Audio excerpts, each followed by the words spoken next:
karakter keluarga. Kepada beliau kami persilakan. Terima kasih Bu Sundari atas waktu yang diberikan kepada kami. Assalamualaikum warahmatullahi wabarakatuh. Alhamdulillah, suaranya masih semangat semua. Berarti penyenengan insya Allah puasanya qabul. Meskipun puasa kita tidak ikut yang mengatakan puasa, tidurnya orang puasa itu ibadah. Lah wong poso ibadah, lah kok malah cari tidur. Berarti kan nanti mestinya bisa menambah pahala, mencari ilmu, tinggal turu, kasih oleh pahala. Nah, ya kan?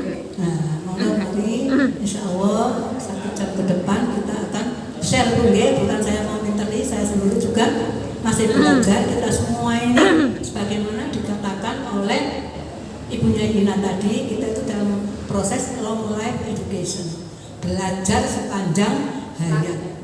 Utlubul ilma minal mahdi, mulai dari gendongan sampai masuk kuburan baru selesai mencari ilmu. Nah, berarti Bu, orang yang di sekolahan, mungkin di sekolahan ada yang di luar sekolah. Kita ini sedang ada di luar sekolah. Bismillahirrahmanirrahim. Alhamdulillahirabbil alamin. Alladzi nastaghfiru wa nasta'inu ala kulli umuri dunya wad din. Assalatu wassalamu ala habibina wa syafi'ina sayyidina Muhammadin abduhu wa rasuluh nabiyul ummi wa ala alihi wa sahbihi ajma'in. Para rawuh, para ibu nyai, para al-mukarramun, ibunda-ibunda yang sudah STW maupun yang masih menis-menis imut-imut, saya ucapkan selamat datang. Mudah-mudahan apa yang kita kaji selama 1 jam ke depan ini bisa memberikan manfaat pada bunda-bunda semua, pada saudara-saudariku, ukhti-ukhtiku semua, maupun kepada saya pribadi. Saya karena kita ini terus dituntut untuk belajar. Mungkin kalau kita ini nanti sudah dipanggil Allah, insya Allah kita itu sudah, insya Allah sudah punya bekal yang cukup, dan kita sudah mengikuti Rasulullah, mengikuti hadis, mengamalkan hadis tadi ya, utlubul ilma minal mahdi ilal lahdi. Karena sunnah Rasul itu bukan untuk dibaca, dihafal, tapi untuk dilakoni, dipraktekkan, dibuktikan di dalam kehidupan kita. Nah Bu, monggo hari ini kalau minggu yang lalu Ibunda Dr. Muslihati mengajak kita sebelum belajar kita berdoa dengan bacaan doa yang sudah kita belajar sejak mulai SD. Raditu billah. Karena kita ini sedang kuliah, dulu kan belajar di SD, sekarang kita kuliah, namanya kan kuliah doa. Maka kita akan berdoa dengan doanya orang kuliah. Nah ini biasanya doa ini digunakan untuk para mahasiswa ketika memulai kuliah, khususnya di Unisma. Gak apa-apa ya, karena saya orang Unisma, saya sharekan di sini doanya. Mudah-mudahan doa ini membawa manfaat. Lalu kita akan baca sama-sama ya. Nah ini Bu, kita mulai dengan baca Al-Fatihah bersama-sama. Kita membaca doa sampai akhir ya, awal ya. Monggo, karena dengan semua itu mahasiswa Bu, namanya kuliah ya. Monggo. Bismillahirrahmanirrahim. Alhamdulillahi rabbil alamin. Ar-Rahmanir Rahim. Maliki yaumiddin. Iyyaka na'budu wa iyyaka nasta'in. Ihdinas siratal mustaqim. Siratal ladzina an'amta 'alaihim ghairil maghdubi 'alaihim waladdallin. Rabbighfirli wa liwalidayya wa lil mu'minina amin. Allahumma shalli ala sayyidina Muhammad wa ala ali sayyidina Muhammad walhamdulillahi rabbil alamin. Allahumma akhrijna min dhulumatil wahmi wa akrimna bi nuril fahmi waftah lana abwaabal ilmi wa zayyinna bil akhlaqil hasani. Rabbi zidni ilma biha wa rizqan wasi'a halalan thayyiban mubarakan waj'al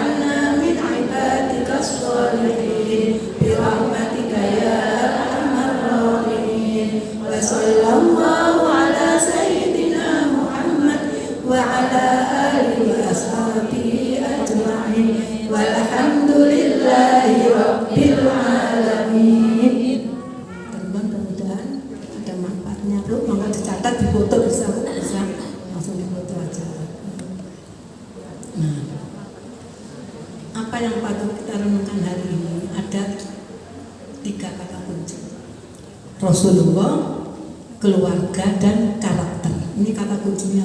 Ini kalau kita mau meniru Rasulullah, bagaimana kita membentuk karakter anggota keluarga kita.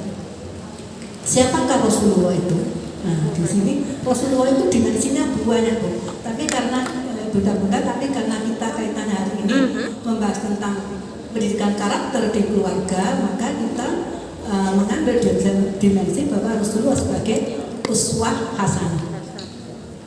Nah, di samping itu Rasulullah adalah manusia terbaik di dalam bagi keluarganya. Nah, dua-duanya ini merupakan dimensi bahwa Rasulullah itu memang benar-benar care, benar-benar protect, benar-benar sangat menjaga keluarga. Siapa keluarga? Keluarga itu kalau kita sebagai seorang muslim, Al-Quran sudah menetapkan konsep keluarga ideal. Sebagaimana di dalam surat An-Nur ayat 21 maupun tentang fungsi keluarga, yaitu disebutkan di dalam surat Al-Furqan ayat 74. Nanti ada penjelasannya. Karakternya, apa sih karakter itu? Nah, kalau ini kan karakter itu dari bahasa Inggris ya, karakter itu. Nah, ini punya nggak tahu ya. Tapi kalau kita sebagai seorang muslim oleh secara syar'i, secara syar'i ya, sudah ditetapkan karakter itu ada intinya akhlakul karimah. Hanya orang-orang sono, Bu, yang orang-orang sono itu mengatakan karakter, bahasa kerennya. Tapi kita sudah punya hukum sendiri, sudah punya standar sendiri di dalam berkepribadian. Itu adalah standar akhlakul karimah, yang itu sebenarnya merupakan kepribadian Rasulullah Sallallahu Alaihi Wasallam.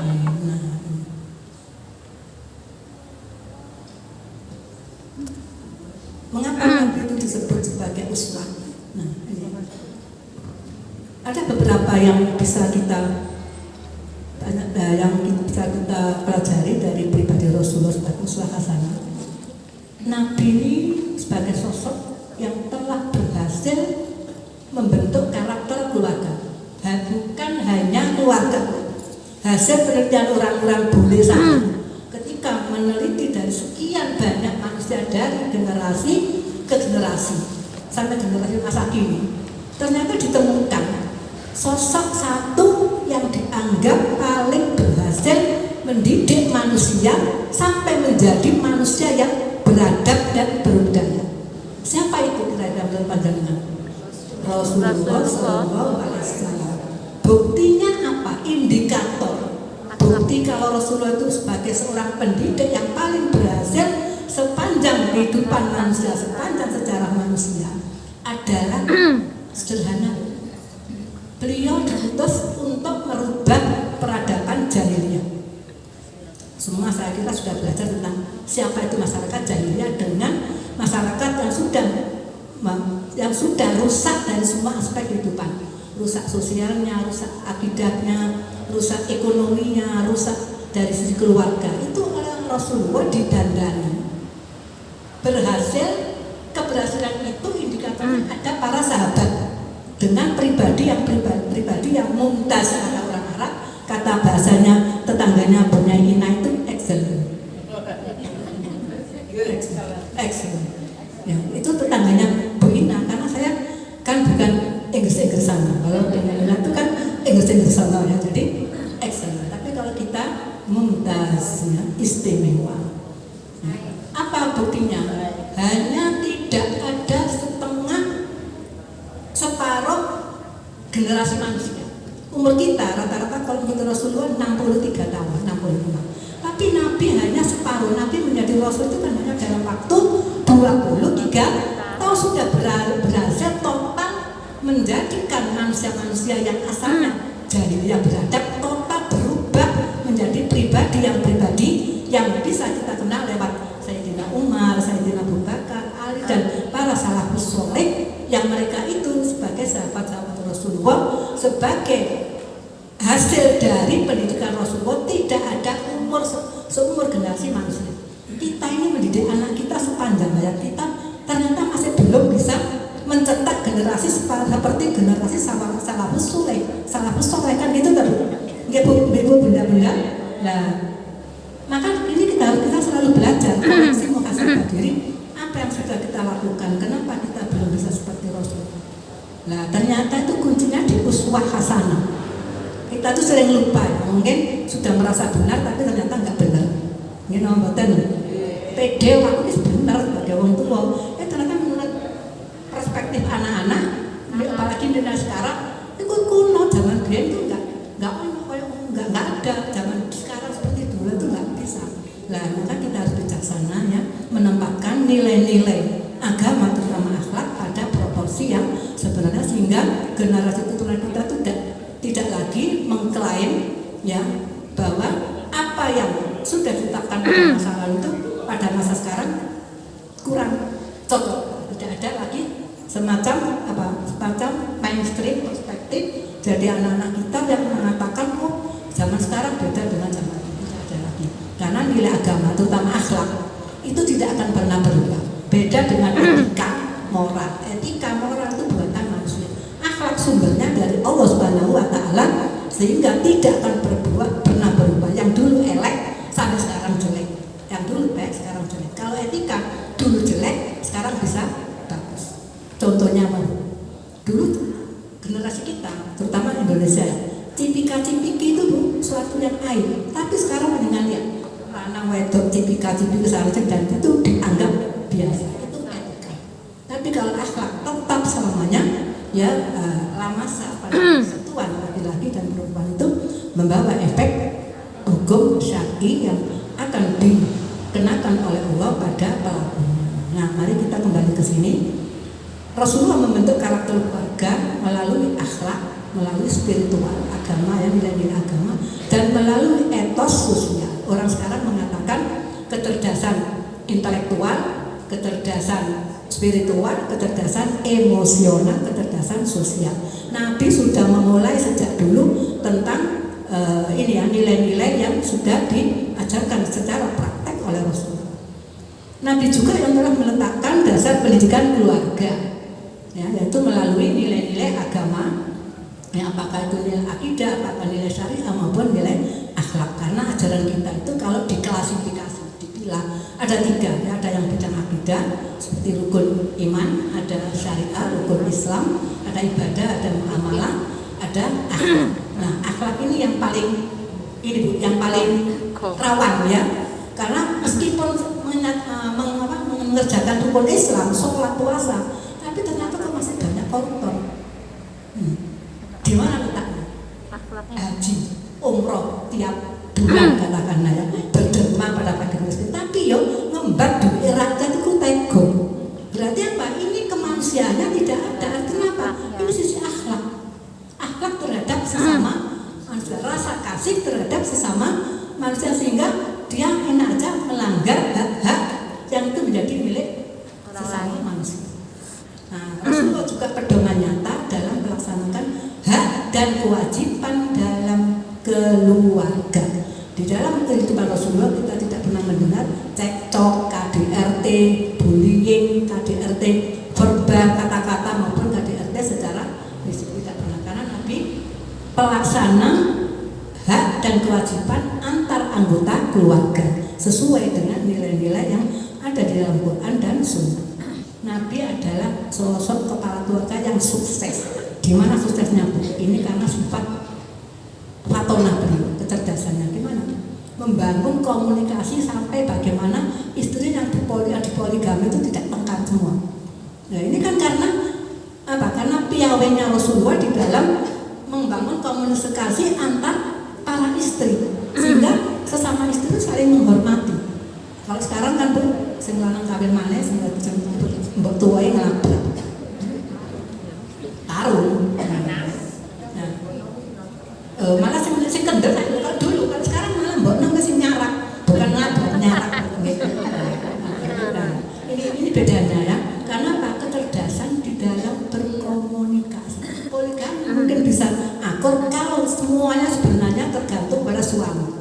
Bagaimana suami mendidik keluarga. Jadi gambaran anggota keluarga seperti apa itulah gambaran seorang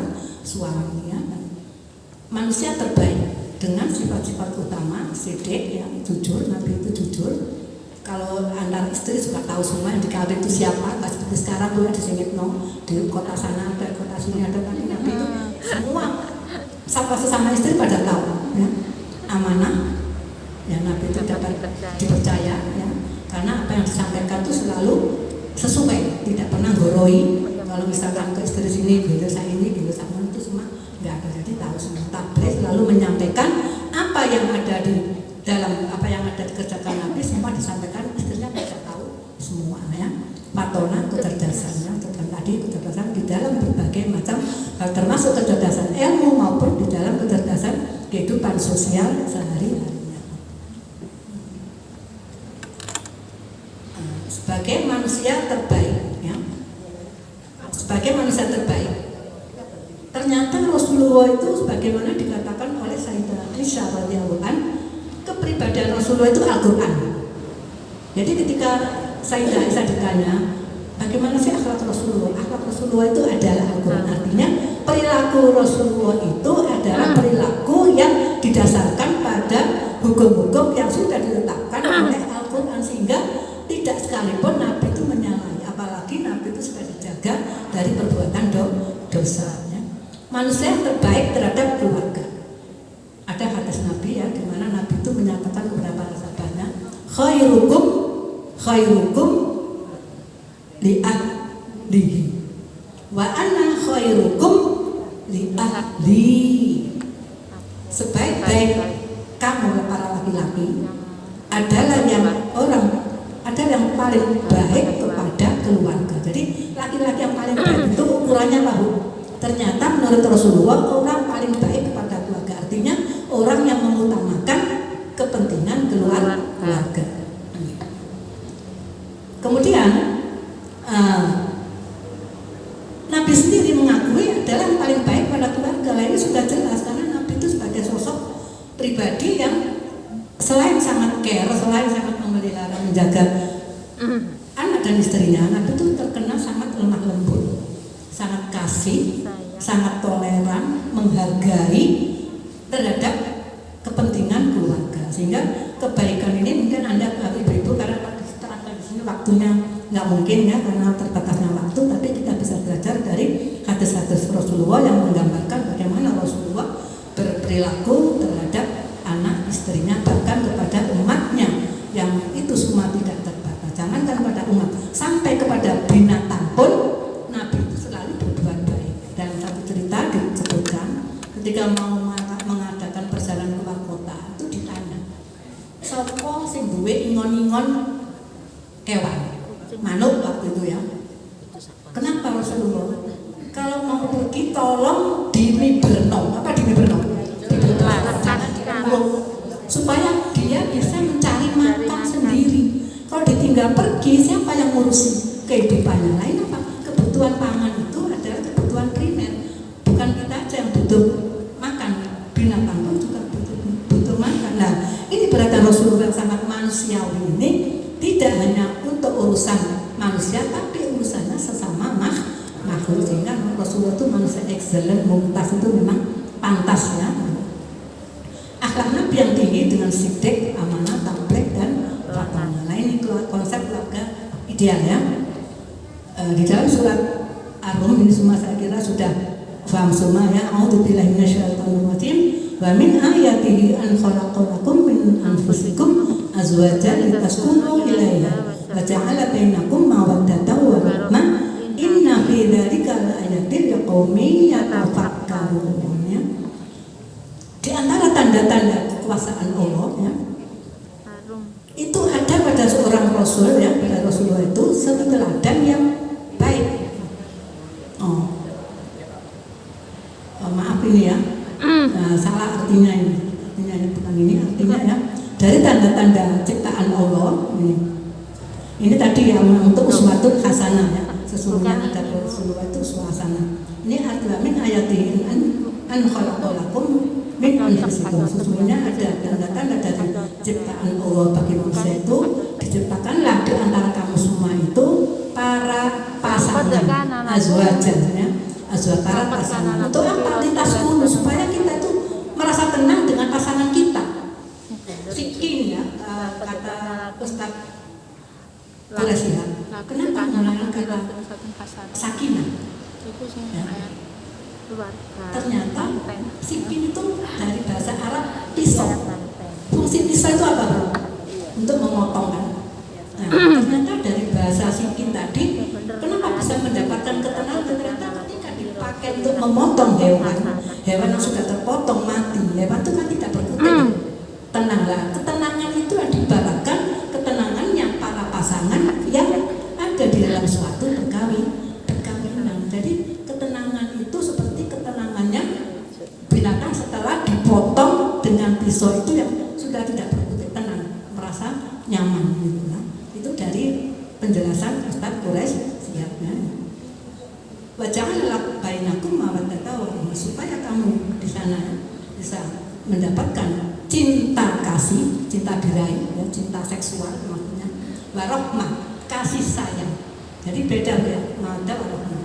Kalau kita ini sudah mungkin generasi ar-rahmahnya, kalau yang pengantin baru itu masih mawaddah, seneng-senengnya, cinta-cintaannya, berkobar-kobar. Kalau kita itu tinggal rahmahnya, ya, kasihnya itu karena kasih yang memang benar-benar kasih, bisa menerima kekurangan dan kelebihan. Elek ribut atau apa-apa bojoku dhewe. Ambune penguk gak karuan ya bojoku dhewe. Itu karena itu rahmah.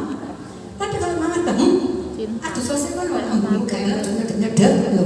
Ini mawaddah. Nah, itu bedanya. Makanya perkara itu semakin lama seharusnya ini antara sakinah, mawaddah, warahmah itu harus terus bersirkulasi, harus terus ada. Jangan sampai nggak sampai rahmah mandek di mawaddah. Wah, alamat ini ada pil, ada wil. Kalau sampai di mawaddah, bisa-bisa nanti muncul pil. Apa bu pil? Pria idaman lain. Wil. Wanita. Itu karena tidak sampai pada tingkatan rahmah, sehingga sakinahnya turun lagi, nggak ada.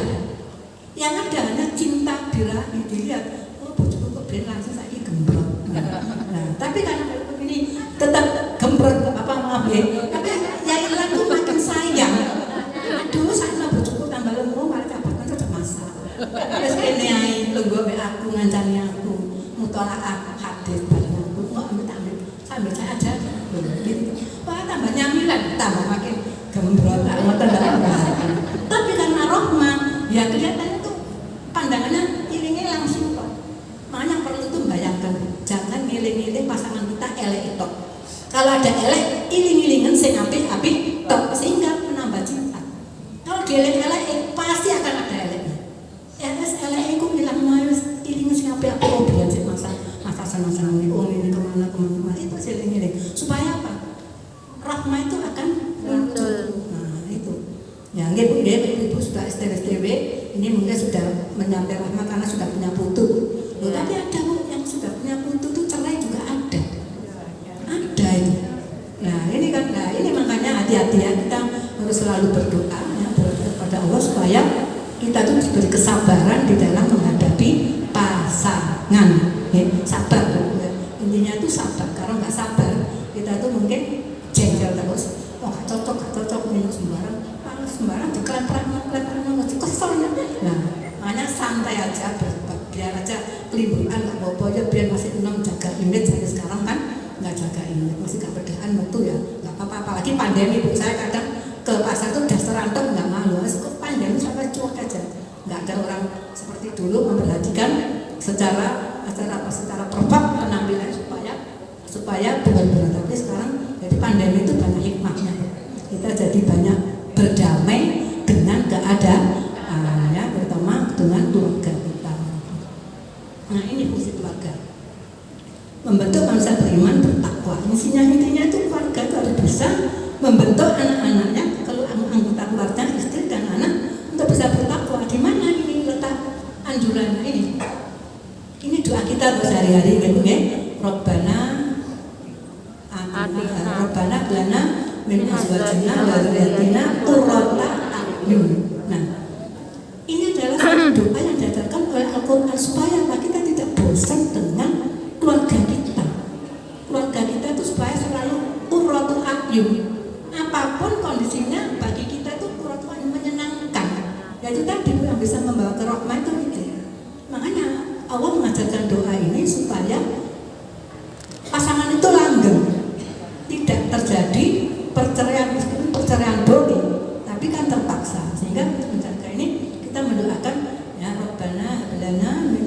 azwajina wa dzurriyyatina qurrata a'yun waj'alna lil muttaqina imama. Ada salah satu teman saya dulu aktivis perempuan. Loh, ada dungane azwajah. Azwajah itu kan bentuk jamak, pasangan-pasangan. Berarti kan disuruh poligami katanya. Ada dulu aktivis perempuan gender tuh gitu. Loh, enggak iso itu. Azwajah kan kita doanya Rabbana lana min azwajina. Kalau kita istri, berarti kan pasangan kita suami. Suami banyak, berarti nanti banyak. Atau kalau suami berdoa ini, nanti istrinya banyak. Nah inilah, karena di dalam Al-Quran itu ada yang mafhum mukhalafah, ya, pemahaman secara umum itu yang berlaku umum, sehingga tidak bisa diartikan secara khusus. Nah, ayat ini termasuk mafhum mukhalafahnya adalah pasangan itu ya pasangannya masing-masing. Ayat ini ada 4 pelajaran. Kalau mau menikah supaya bisa sampai pada mawaddah rahmah ini. Pelajaran dari ayat 74 yang pertama, dimulai ketika memilih pasangan hidup yang baik untuk membentuk karakter yang baik. Dimulai dari siapa? Mbok ana istilahnya biangnya ya. Babon, kalau ayam babon, kalau kita ya babonane apa? Babonane KHP kada digajani. Nah, itu memilih pasangan hidup yang baik-baik suami maupun istri. Nah, Islam sudah memberikan standar ya tentang bagaimana memilih istri, bagaimana memilih suami. Kalau memilih suami ya tirulah pribadi seperti Rasulullah. Meskipun tidak sama, paling tidak mendekati Rasulullah SAW. Nah, kalau perempuan ya Nabi memberikan kriteria karena bisa boleh kecantikannya, boleh kekayaannya, boleh keturunannya, atau boleh agama. Tapi yang paling baik karena alasan agama itu, karena yang paling aman paling aman bisa diajak untuk menghadapi berbagai macam situasi. Ibaratnya berbagai macam apapun, kalau orang beragama dengan agamanya itu dia bisa memilah, bisa memilih mana yang harusnya dilakukan sesuai dengan tuntunan agama. Yang ketika membentuk keluarga yang taat kepada Allah. Artinya taat kepada Allah itu adalah suatu harga mati yang tidak boleh ditawar. Karena itu mau tidak mau setiap orang tua harus mendidik anaknya. Gelem tak gelem, karena Pak Kodrat kita tuh punya hubungan darah, hubungan keturunan. Mau nggak mau harus mendidik. Bisa nggak bisa harus bisa. Makanya setiap orang tua dengan cara apapun akan membawa anaknya untuk menjadi yang paling baik dengan caranya sendiri. Untuk itu perlu belajar bagaimana bisa menciptakan generasi keluarga yang baik tadi. Memiliki jiwa kepemimpinan dalam keluarga. Islam sudah mengamanatkan pemimpin dalam keluarga adalah suami. Suami ini, kenapa suaminya? Karena suami diberi beban menafkahi istri. Karena menafkahi istri, efeknya setiap anak nasabnya kepada ayah. Jadi efeknya itu adalah apa Bu ya? Efeknya itu ya berkait-kaitan gitu ya. Sehingga kalau ada anak yang lahir di luar nikah, maka nasabnya ikuti ibu. Ketika menikah, ayahnya tidak boleh, ayah biologisnya tidak boleh jadi wali. Ya, lain kenapa pemimpin itu laki-laki, supaya nanti jelas keturunannya itu anak sopo bin sopo. Kalau enggak nanti kan ini anak sopo bin nggak jelas. Makanya Islam mengharamkan poliandri, karena nanti nggak kejelasan ini keturunan siapa. Karena perempuan kan kalau laki-laki itu produktif, kalau perempuan reproduktif. Kalau nggak ada yang memproduksi, perempuan nggak akan berproduksi. Ya, kalau nggak ada yang membuahi, nggak mungkin perempuan akan bisa meneruskan generasi. Makanya di sini laki-laki menjadi sangat penting kedudukannya di dalam keluarga, dan itu sudah dijalankan oleh Rasulullah SAW dengan para istri-istri dan anak-anaknya. Nah ini bagaimana Rasulullah dengan ummahatul mukminin, para istrinya. Ya. Kita ambil yang 2 cabuk yang terkenal banyak memberikan warisan sejarah di dalam perjalanan Rasulullah terhadap perempuan, terhadap pergaulan dengan istri. Itu ada Khadijah radhiyallahu anha dan Aisyah radhiyallahu anhu. Ini aja yang kita jadikan sampelnya, jadikan sebagai contoh, karena kebanyakan hadis-hadis Nabi itu membahas tentang kedua tokoh perempuan ini, karena warisan sejarahnya itu banyak. Khadijah adalah perempuan pertama yang beriman kepada Allah, di mana orang-orang lain pada tidak percaya kepada Nabi. Jadi beliau ini seorang perempuan yang memiliki suatu sikap mental yang sangat tinggi. Artinya tuh support kepada suami itu totalitas.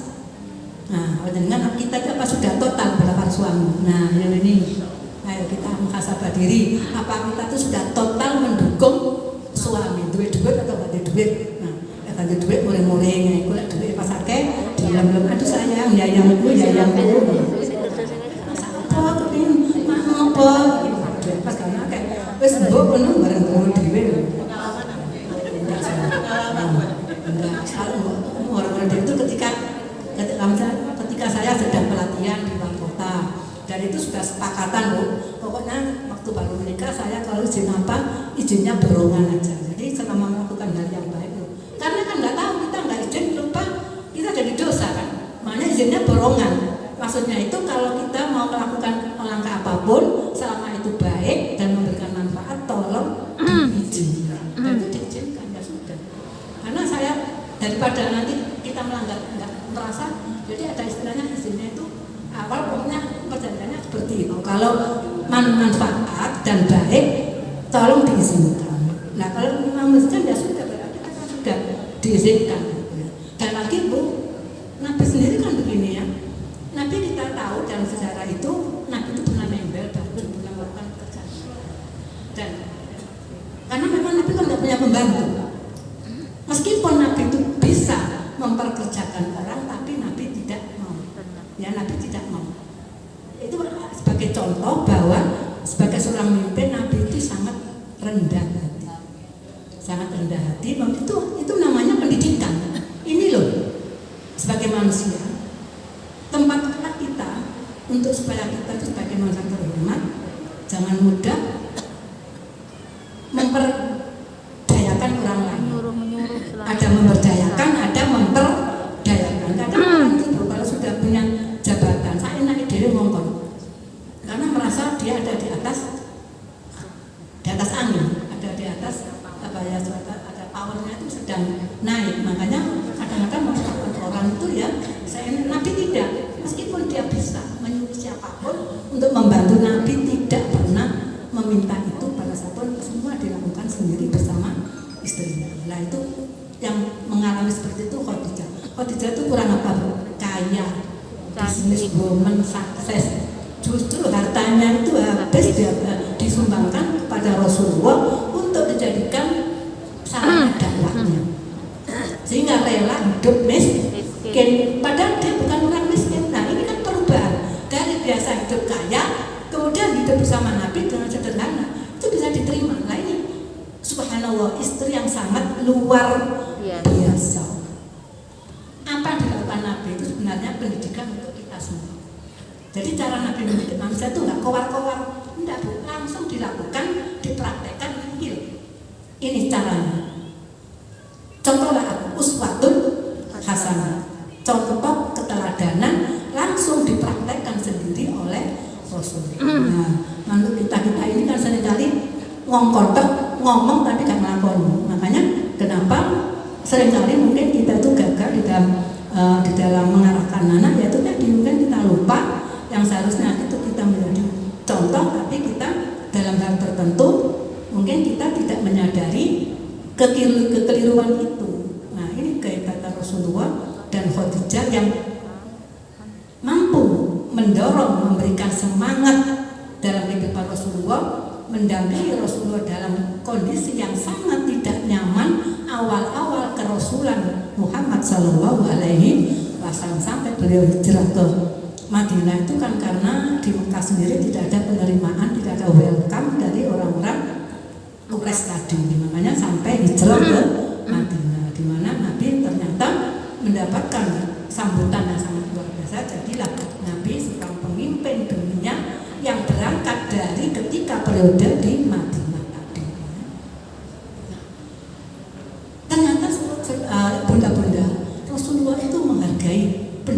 istri, ya, sering bermusyawarah meminta pendapat istri. Ini kan artinya apa?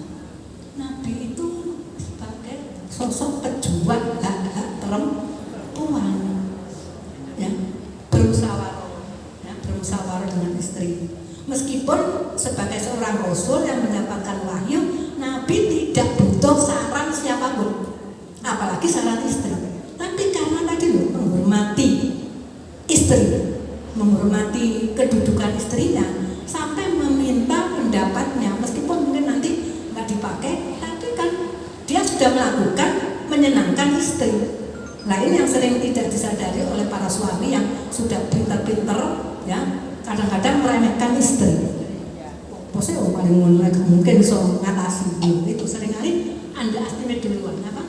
Sudah duluan. Padahal di balik perempuan itu kan ada kekuatan-kekuatan yang tidak akan muncul kalau tidak disentuh. Gitu betul. Ya, gitu. Nah ya. Tapi Nabi tidak, Nabi tahu di mana letak menempatkan perempuan sehingga perempuan itu merasa terhormat, merasa dihargai, merasa tersandang. Nah ini cara Rasulullah mendidik umat manusia merubah dari jahiliyah yang selalu merendahkan perempuan dilakukan oleh Nabi dengan cara menghargai istri-istrinya. Pada istri yang lain juga begitu. Ya, itu Rasulullah SAW.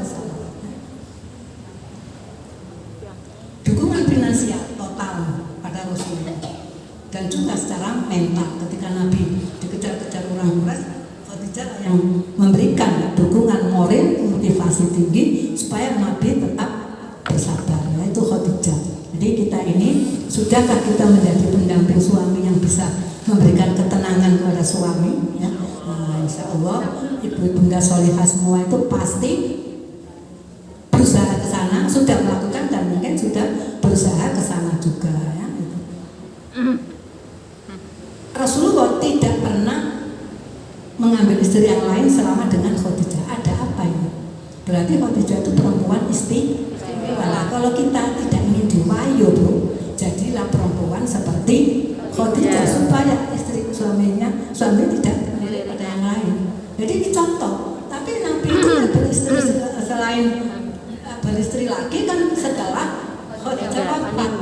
Nah, ada apa ini? Ini harus kita pelajari. Ada apa di balik keistimewaan Khadijah sampai Nabi tidak mengambil istri yang lain. Nah, di samping itu juga ada kawinnya Nabi kan tidak karena nafsu, tapi karena alasan syar'i juga ya, karena wahyu dari Allah, perintah Allah supaya mengawini perempuan. Jangan dikawini bukan yang cantik. Ya, kalau Ustaz Abdul Somad kemarin kebetulan dikawin itu kan yang manis-manis bu ya, masih separuh harga, separuh umur ya. Tapi kalau Nabi tidak, ada yang namanya Saudah itu disebut Saudah karena hitam legam, masih tua ya, nggak semua. Yang cantik kan Aisyah yang ya, jadi istri Nabi itu variatif, mulai dari yang tegar seperti Khadijah, yang menyenangkan seperti Aisyah, yang kemudian yang perlu perlindungan sebagai wanita lemah seperti istri-istrinya yang lain. Itulah kalau mau poligami yang contoh Rasulullah SAW. Harmonis, bahagia, saling menolong, menghormati, percaya, saling mengerti. Ini semua tidak lain Rasulullah ini mendidik dengan cara siddiq, amanah, fatonah, dan tabligh. Kalau kita tidak punya saling kepercayaan, bagaimana menciptakan sakinah, mawaddah, warahmah? Jadi intinya 4 sifat itu 4 sifat utama ya, yang bisa menciptakan hubungan yang baik di dalam keluarga. Kalau masing-masing pasangan mampu bersikap dengan sifat siddiq, amanah, fatonah, dan tabligh. Cerdas artinya peka dalam menghadapi situasi, melihat kondisi ya, cepat tanggap ya. Kalau sekarang suami-suami yang sedang istrinya hamil, apa suami siaga. Nah, ini jadi selalu siaga itu karena kecerdasan juga ya, makanya dididik untuk cerdas oleh Rasulullah supaya memiliki kepekaan di dalam menghadapi situasi, terutama kondisi keluarga yang selalu mendapatkan berbagai macam masalah. Ini Rasulullah mendidik Khadijah dengan kejujuran, dengan optimis, rasa ridho, dengan kesetiaan. Nah itu semua tergambar dari hubungan Rasulullah ketika bersama Khadijah radhiyallahu anha. Nabi selalu menceritakan apa yang terjadi sampai ketika didatangi malaikat Jibril pun itu diceritakan kepada istrinya. Nah, kalau para suami sekarang kan enggak Bu, curhatnya ke medsos. Setelah dilihat oleh istrinya, loh kok anak ini? Istrinya nggak tahu apa, tapi di luar sana sudah ramai berguncing macam-macam. Nah, tapi kalau Nabi tidak, istri yang paling pertama dilapori tentang berbagai macam keadaan.